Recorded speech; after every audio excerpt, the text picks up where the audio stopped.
nagigil at gustong manakit. O, di ba? Shout out sa inyong lahat, mga katinta. Shout out. Shout out kay Inday Pansit, di ba? Sabi mo nga, ayaw mo kaming patulan. Ay, di wow. Papatulan kita. Dahil nga, iba nagpipilitan mo. Kanina andun ako na, mga ilang araw din ako na hindi nanood sa Hindi nanood sa live mo. Kasi nga, ulit-ulit man lang yung content mo panulay. Sus, Ginoo ko. Stilan. Manang Pansit, ito lang masasabi ko sa iyo, ha? Kung ayaw mo man akong pansinin kasi feeling mo sikat ka, wala rin akong hindi din ako nagpapasikat sa'yo. Ang lang, kasi nga pumasok si mami pala kaninang timing din na nandun ako. At saka dun din si mami nag-comment, o si mami kaya yun, o ginamit lang, o kung ano man, ginamit yung account, o ganun. May mga makita ko nag-comment, anong ginagawa ng mga dipungal mo, mga diputa mong mga commentator, ha? Mga putang ina kayong lahat dyan. Sandok, sino, ang tawag dito? Yung mga commentator mo, kung ano ginawa nila kay Mami Merle, ha? Ikaw mutain, mga ganito, mga ganyan, napakabastos din yung lahat. Napakabastos yung lahat. Nanggigil man ako ng konti kanina, magbati sana ako, hi Manang, hi Mami Chu, sabihin ko sana ganun sa'yo, good morning sa iyo, kasi nga sa tutog lang matagal ko ding hindi napakinggan nila. Ikaw lang naman yung naka-live tingin ko kanina. Ay na-miss man kuman yung ngawa mga shout out mo, di pinakinggan kita, no? Habang pinakinggan kita, agoy Ginoo ko yung topic mo nang paulit-ulit man lang si Mami Merle, may yung galit na galit ka kay Ma'am Arlene. Real talk man lang yun. Kasi nga, itong ginagawa natin ay rebuttal. Rebuttal. Hindi man pwede. Sabi mo, yung apo mo, hindi pa niya alam kung paano maghugas ng mag-ilo, magkuan sa puwit. Ha? Hindi pa alam. Itanong ko lang sa'yo, sinabi mo kanina, ha? Sinungaling ka din eh. Sinungaling ka. Hindi ka din. Sinungaling ka. Totoong sinungaling ka. Alam mo ba kung bakit? 5 years old, magaling daw sa gadget, galing sa messenger, paano niya nakalkal? Paano niya nakita yung, di ba ang messenger, 1 by 1 yan? Paano niya nalalaman na yung busis na yun yung timing din na open niya? Kamatay. Mangilad maning tigwa nga, mangilad man ka, oy, wag mo kaming lokohin. Kung sino may kasalanan dyan, kung isisi mo kay Mami Merle, ang laki ng kasalanan mo din dyan. Kung isisi mo kay Mami Merle, isisi mo sa amin, na naging balahura yung apo mo. Ha? Ikaw ang unang nagturo dyan sa apo mo. Intindihin mo yan, matanda. Ha? Ikaw yung nakakasama niya, ikaw yung nagsasalita dyan, tapos isisi mo kay Mami Merle, sabi mo pagaling doon sa messenger, ano kami, tanga? Uy, nabuang. Isisi mo dyan sa bangs mong, parang buntot na ng pusa. Magkaiba pa yung kulay ng buhok mo. Nayabag naman siguro ni tigulang nga, priyagaba ni mo eh. Ulit-ulit lang yung content mo nang. Ito pa isnisisi mo kay Mami Merle, kung maano man, tama yun, wag nang shout out mo yung apo mo, huwag mong palapitin dyan sa andun siya sa labas. Nakikinig lang yan, nag-aano lang yan, sapuhin mo siya, wag ka dito apo. Kung sinaway mo man siya, kanina narinig ko na naman siya, nagsabi siya ng banang, nagsabi siya ng banang, tapos sabi mo, tama yung sinabi mo, wag ka dito, ganun. Payuhan mo siya, apo, wag ka nang ulit na ganito, ganyan. Kaya wag mo isisi dito kay Mami Merle na nagiging ganyan yung apo mo. Nabuang naman siguro ni tigwa nga. Halak ka. Manang, tuna.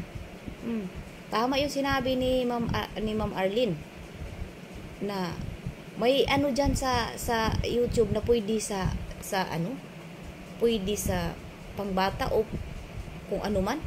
Hala, hindi nga pwede ipa-inter yung mga bata eh. Diyos mio, Marimar, hindi pwede ipa-shout out. Ano yun? Kaya ayan tuloy, narinig ng mga, ay di pungal naman talaga, oy. Narinig tuloy ng mga ano, mga ng apo mo yung mga pinagsasabi mo. Tapos isisi mo ka Merle na ganito, ganyan, nabuang. Pataka malang ng tigwang ay pargaba. Nagpahinga ako ngayon kasi nga nagpahinga ako kahapon. Hindi ako nag-ano kahapon. Ay, kay napagod ako. Kaya, yun, kanina na-miss kita at binuksan ko yung live mo. Timing din, nandun si Mami. Anong ginawa naman komentor mo mga giatay, mga buisit. Sana masagasaan na yung mga nag-comment doon lahat. Abnormal. Grabing galit nila kay Mami Merle. Akala nila pinatay na sila ni Mami Merle. Nilason sila ni Mami Merle. Binigyan sila ng mga katakot-takot na mga kasalanan na nagawa ni Mami Merle. Hindi naman, kikikoment lang yung mga giatay doon. Mga matatanda na din daw yun. Mga, sana matigok na kayong lahat dyan. Mga kuminton mo. Buang. Abnormal man talaga yun. Uy, Ginoo ko ito. Kaya ikaw, Manang Pansit, huwag mong isisi. Kasali ka doon. Ikaw yung pinaka number 1 ha. Kasali ka doon sa pagpatuturo. Kung iniisip mo si Mami Merle ang nagtuturo kasi narinig doon sa lukuhin mo pa naman. Lulukuhin mo pa kami. Galing sa messenger, tanga. Kahit pa ano pa, kagaling yung apo mo sa gadget. 5 years old pa lang, hindi pa nga. Sabi mo, hindi nga siya marunong mag-ano ng kuan, ng puwit niya, magkuha ng ibak doon sa puwit niya. Yun pa kayang messenger? Sinong niloloko mo? Yun pa kaya, ang galing yan sa messenger na ano lang niya kasi magaling ito. Di nga. Parinig ka kasi ng parinig. Alam mo naman na mga ganito yung mga kuan natin. Nalala pa namin doon. Huwag ka dito kasi yung gagawin ko pang babalahura. Simula noon. Talagang marites na yung apo mo. Simula noon. Alam mo naman natin na nagiging ano na ng apo mo. Di ba? Pahiga-higa lang tayo. Magiging balahura na yung apo mo dahil sa'yo. Walang ibang sisisihin dyan kundi ikaw. Kundi ikaw, giatay.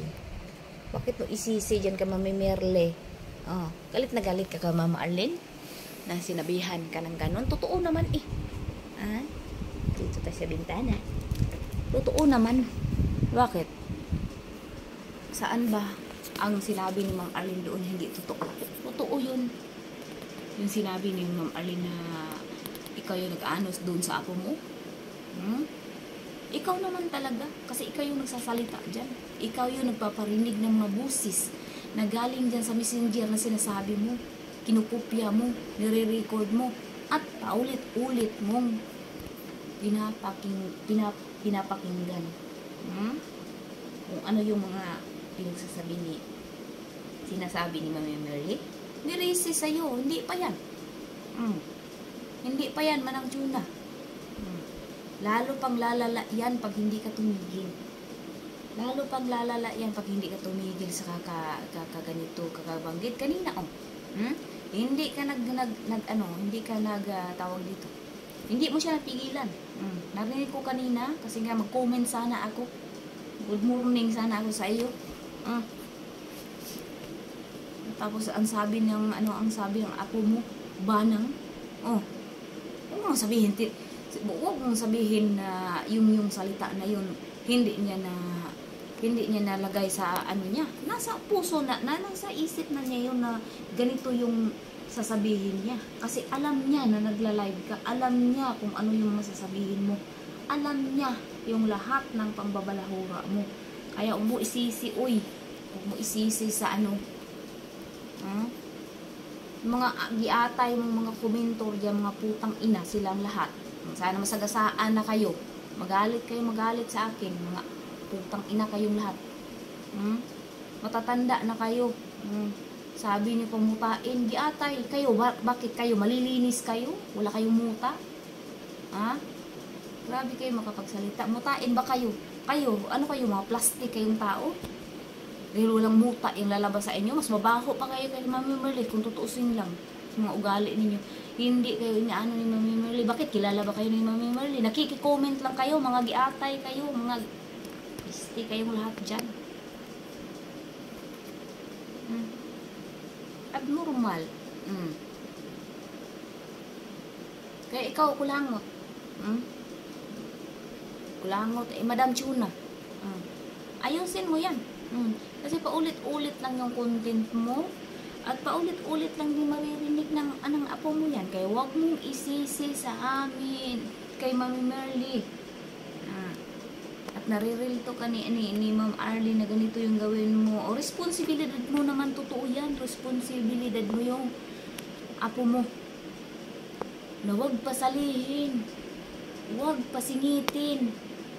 Huwag pa shout outin kasi nga alam mo naman yung mga pinagsasabi, natin na hindi kaaya-aya sa pandinig ng mga bata kahit sino pa. Luka-luka man siguro ni sila. Uy, luka-luka ka talaga. Priyagaba ni mo. Binta ka lang sa ano mo. Wala, kuyawan. Huwag mo sisihin si Mami Merly. Nabuang. Sige, dagdagan mo pa yan. Kasi ginusto mo yan na mambalahura. Kasi nga para may maikontent ka. Tapos pag masabihan yung apo mo, nagagalit ka kasi ganito, ganyan, yung mga apo mo. Ayan, tingnan mo. Kahit nandyan yan sa labas, kasi nasanay na siya. Alam mo yon? Nasanay na yung apo mo. Nasanay na yung apo mo na makarinig sa'yo ng hindi maganda. Kaya kahit nandun siya sa malayo, kopyang-kopya na niya kung ano yung mga pinagsasabi mo, ha? Shout out sa'yo, ikaw ang may kagagawan yan. Hindi si Mami Merly, hindi si Ma'am Arlene, hindi kami, kundi ikaw ang number 1. Ikaw ang number 1 na nagtuturo dyan sa apo mo. Huwag isisi sa amin, may kaabnormalan yung anuhan mo. Atay. Tingnan mo nga yung mga pinagsasabi mo kanina. Parinig mo kay kanina hindi na kita pinakinggan kasi nga ganito, ganyan nasa doon sa banat ni Ma'am Arlene. Totoo naman yun. May mga ano doon, yung mga sinasabi ni Ma'am Arlene, totoo lahat yun. Isipin mong mabuti, mas matanda ka sa amin, isipin mong mabuti kung ano yung dapat. Hindi ka namin kailangan i-advise kasi mas matanda ka sa amin. Alam mo na siguro ang dapat umali. Nabuang. Shout out sa'yo, ha. Ano lang ako kaya i-upload ko lang to ng konti. Kasi nga, narinig mo kita kanina, bakit hanggang ngayon sinisisi mo para si Mami Merly? Hanggang ngayon ba? Si Mami Merly pa yun yung pinagbuntungan mo ng pinag-anuhan mo kay sa apo mong bastos din ang ugali niya. Magiging bastos pa yan, promise pa. Kaya shout out sa'yo, ha. Sisi mo dyan sa bangs mong magkaiba ang kulay ng buhok at saka bangs mo, ha. Shout out sa'yo. Kaya ngayon, simula ngayon, huwag mo nang palapitin yung apo mo. Huwag mo nang palapitin. Naka-speaker ka pa. O di siyempre, kahit nasa malayo nga siya, makakarinig siya. Oo, kasi nga naka-speaker ako. Di kasalanan mo talaga lahat yan kasi naka-speaker ka pala. Totoo yan. Gusto mo marinig. Kami kahit magpaparinig kami ng mga voice clip o mga ganito, ganyan. Hindi kami gumagamit ng ng speaker. Bakit pa magagamit ka ng speaker? Ikaw lang mismo ang idikit mo lang ng ganyan sa sa cellphone mo nagla-live ka. Tanga-tanga din to eh. Hindi mo na kailangan ng speaker para mapakinggan namin yung banat mo. Hindi na kailangan yan. Idikit mo lang ng konti, maririnig na yan. Grabe naman to. Maririnig na yan. Talagang high power talaga ang gusto mo. High power talaga ang mo. Di siyempre kahit ang apo mo ay nasa malayo, buang. Makakarinig siya ng mga salita na hindi maganda. Kaya ikaw may kasalanan dyan, hindi si Mami Merly, hindi kami lahat dito sa Team Abot Kamay, ha? Shout out sa'yo. Tulad ko lang to, salamat ka na. Thank you guys. Yan lang yung ano ko. Paalala ko lang dito kay Kulangot. Paalala ko lang na hindi kami ang may kasalanan, na hindi tayo dito sa Team Abot ang may kasalanan, kundi siya. Shout out sa'yo. Goodbye.